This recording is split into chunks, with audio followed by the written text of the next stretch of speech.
Today on Hatching for Health, we're talking about a movement that is saving women's lives, the American Heart Association's Go Red campaign for women. Heart disease is the #1 killer of women, yet so many don't know the warning signs or believe it could happen to them until it does. Joining us are Jeanna Bamburg, CEO of Women's Hospital of Texas, and official Go Red for Women's chair, Chloe Burke, a 2023 American Heart Association Women of Impact and Heart Attack Survivor, and Dr. Danielle Haddad, a cardiologist at UTMB advisor for the American Heart Association Houston chapter, who is on the front lines of both patient care and physician education, working every day to change the outcomes for women's hearts. Together, they're sharing their stories, science, and urgency behind Go Red for Women, and what could save your life or the life of someone you love. And joining us first is Jeanna Bamburg, the powerhouse CEO of the Women's Hospital of Texas and one of Houston's most respected healthcare leaders, with more than 30 years of transformational leadership in women's health. Under her leadership, hospitals have earned top workplace honors, achieved record growth, and she's been recognized as among Houston's most admired CEOs and women who mean business. After 20 years of being a dedicated supporter of the Go Red for Women campaign, Jeanna now proudly steps into the role of an official Go Red for Women chair, continuing her mission to save and improve women's lives.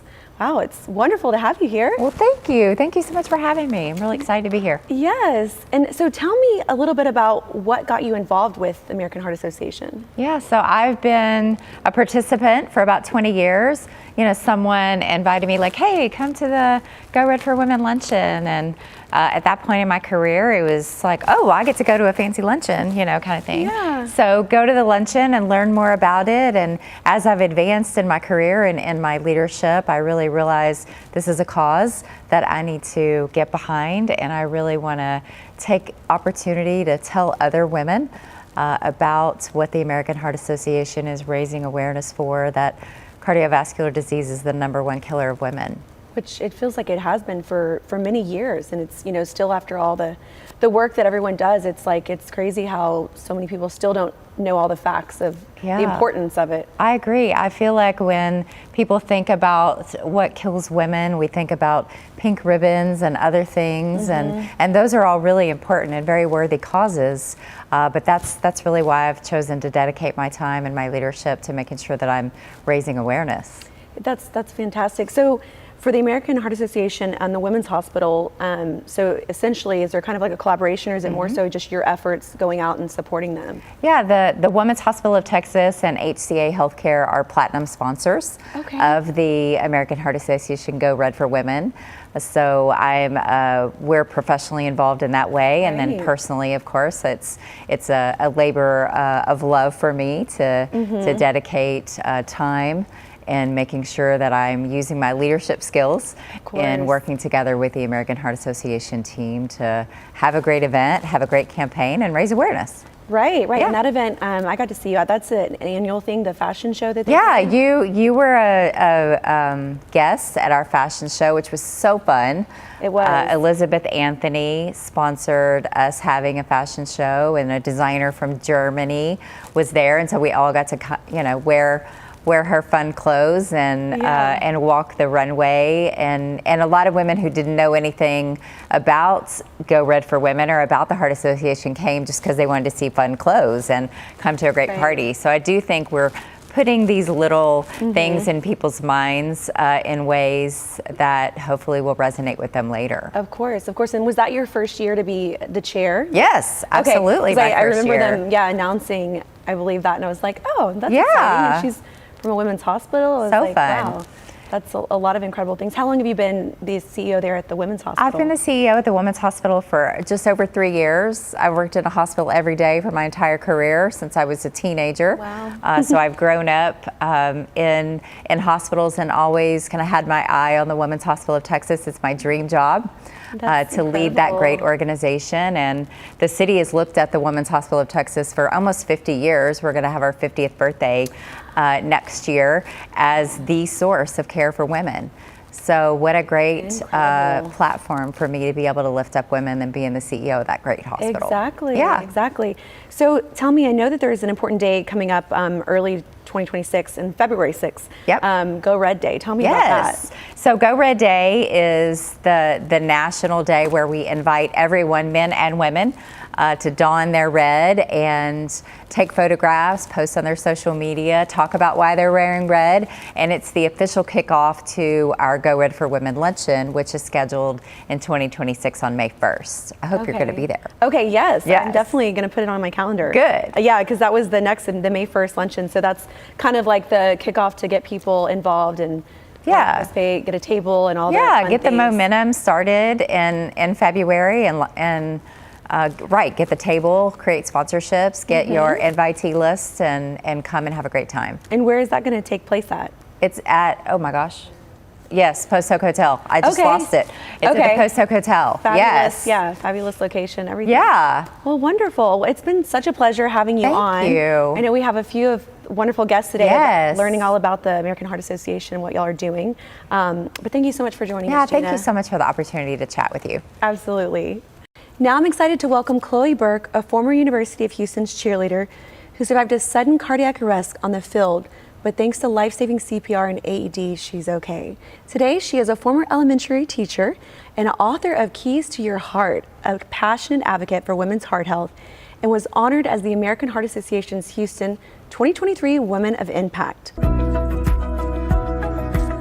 Welcome to the show, Chloe. It's so nice to have you. It's such an honor to be here. Thank you so much. Yeah, and I just in a comment, I know it's the Go Red. This is like the perfect suit. Thank you. We had to have a little velvet moment, a little texture. Yeah, with the holiday, you nailed it. So I want to get right to it. So, I mean, this is something so close to home for you. I mean, you're a survivor yourself of something heart related. So kind of bring you back to that moment and tell us about it. It was one of the most terrifying moments of my life. I was experiencing signs and symptoms leading up to my cardiac arrest. I was a University of Houston cheerleader, and we were in the middle of a football game during the third quarter. I started to feel really lightheaded and just kind of off and out of control of my body, and within the span of seconds, I just collapsed and everything went black. And it was the most helpless I think I've ever felt in my entire life to know that my entire survival depended on someone being able to act within seconds. So my quality of life, if I even did survive, also depend on that. And I thank God I got so lucky to be on a football field where there were EMTs within feet from me. So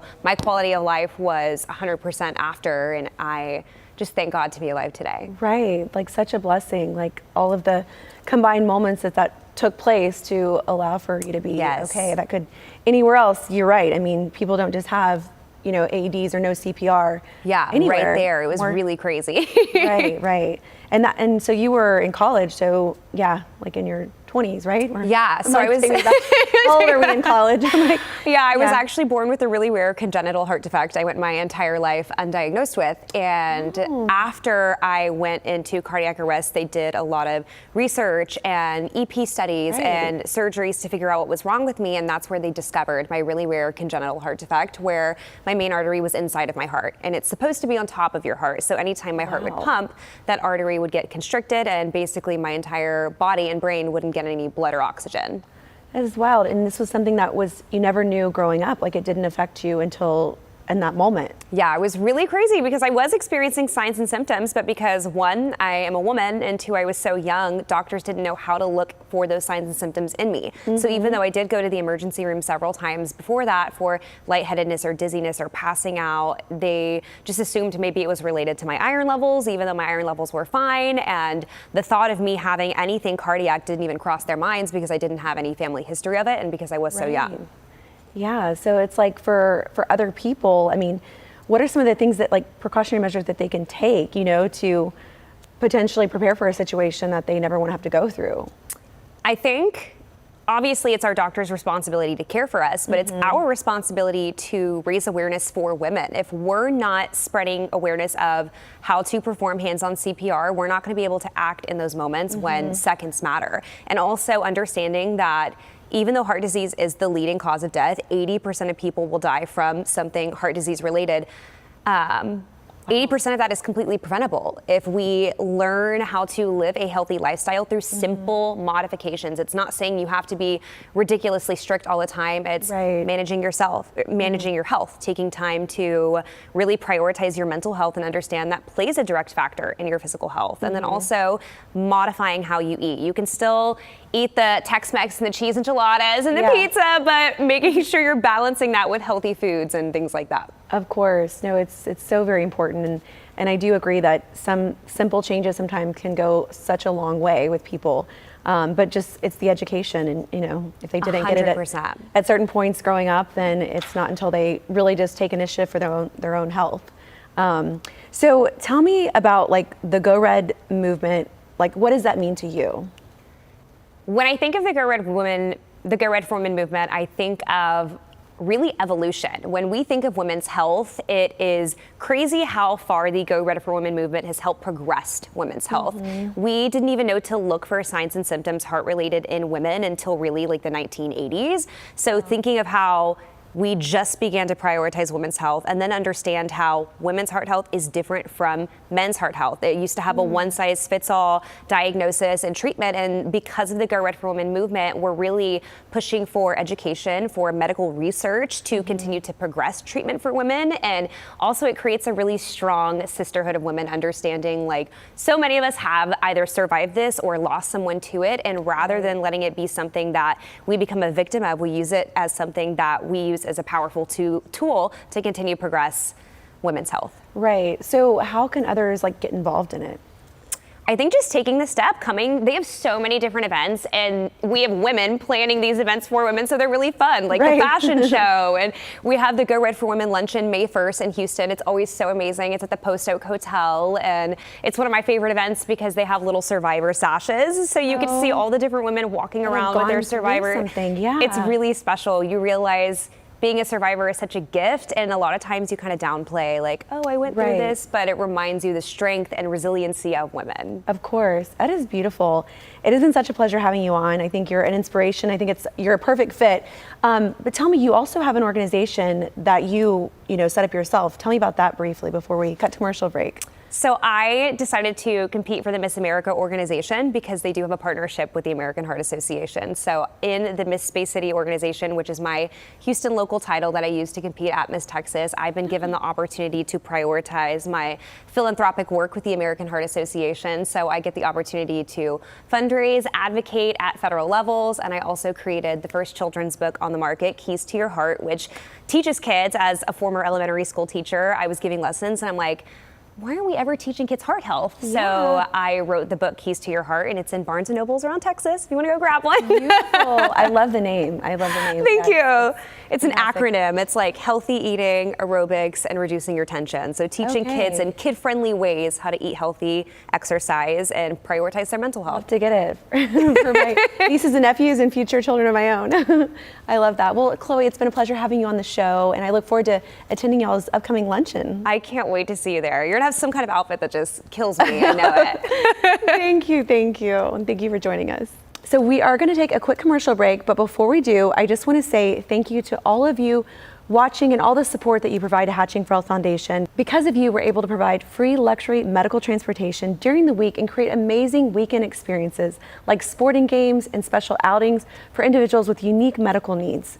This year, our goal is to do it even more, and we can't do it without your continued support. If you'd like to help us make a bigger impact, please consider donating to the hatchingforhealth.org Foundation. Every contribution helps us give more moments of joy, comfort, and care to those who need it most. We'll see you right back here after the commercial break.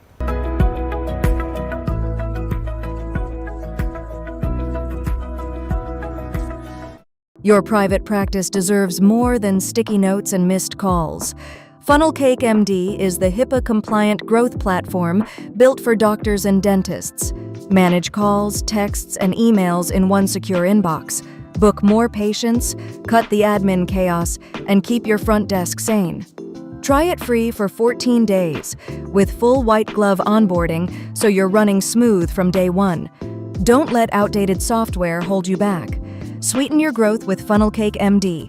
Start your free trial now at funnelcakemd.ai. Funnel Cake MD, all-in-one tool to grow your practice. been seriously injured in an automobile accident or 18-wheeler? Come on in to Thurlow & Associates, 713-CALL-TOM. Come on in, meet our attorneys and our friendly staff. Let us give you a free case evaluation. Hire an experienced attorney, more than 30 years in practice and 10,000 satisfied clients. Thurlow & Associates, 713-CALL-TOM. Welcome to Arabella Chiropractic. We are located right here in the heart of Houston, right down the street from Lakewood Church off 59 in Edlow. We welcome you to come visit us for any of your chiropractic or physical therapy needs. We have a licensed massage therapist on board, as well as a tech that's trained to do our ultrasound and stim with hot packs. We also offer physical therapy and, of course, the chiropractic visits, where you can get adjusted and discuss any of those aches and pains to see how we can better help you feel better. Here at Arabella Chiropractic, we want your experience to be amazing. So come see us here at Arabella Chiropractic, where you can discover wellness through chiropractic excellence.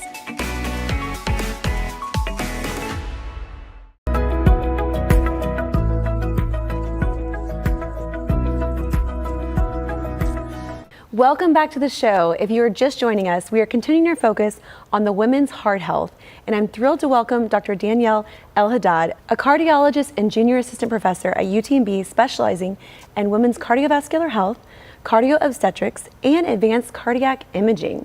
She's a board certified in general cardiology, echocardiography, nuclear cardiology, and internal medicine. She sees patients at UTMB's Clear Lake campus in Webster, Texas, and is dedicated to educating both patients and physicians about heart health for women. Wow, you do amazing things. Thank you for being here. Thank you for having me. I'm sure the American Heart Association loves having you and the credentials and all the experience that comes with. Thank you. Yeah, so tell me what led you to focus on cardiovascular health?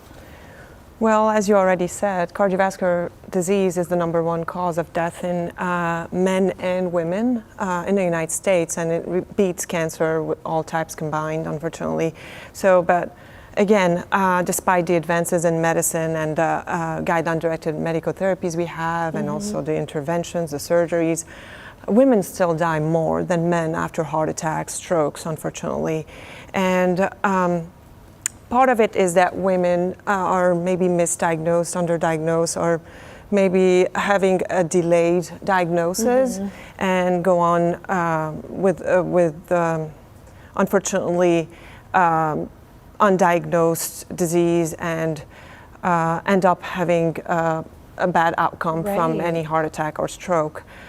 So as a woman, as a mother, as a sister, as a cousin, or as a daughter, I do believe that it is important for me to be an advocate of women. And unfortunately, we are a minority in my field in cardiology, so you really have 15% of women in the cardiology, and we are, it is difficult. And we are pushed away sometimes, and the burnout is there, obviously. But I am here to advocate for my women, and I'm really proud of it. Right. No, it's incredible what you guys are doing, and I think it's so important that, like you said, I mean, being a woman and being able to be a doctor and to advocate and have all of that expertise goes such a long way in speaking with people and giving them that guidance. So I commend you for taking that on, and all the different options of medicine. So tell me a little bit about so men versus women with the heart health differences, because you did say women, sadly they're having more deaths, but what are some of the differences in cardiovascular things that come up? So I just want to point out that women and men both have tightness in the chest, obviously, as a first sign of a heart attack. I do believe it's always like a woman is labeled as having more atypical symptoms, but really 90% of the time it is a tightness in the chest, it's chest pain, typical. But now women tend to have a little bit more atypical symptoms, that's true, and it might be kind of indigestion, kind of maybe some shortness of breath or unusual fatigue during the day. But also dizzy spells or kind of having fluttering. These are all signs that a woman can have and potentially be, a direct way of having problems. Wow. So with, I guess, the changes with pregnancy and menopause too, I guess those kind of things are, correlated things that men don't ever go through.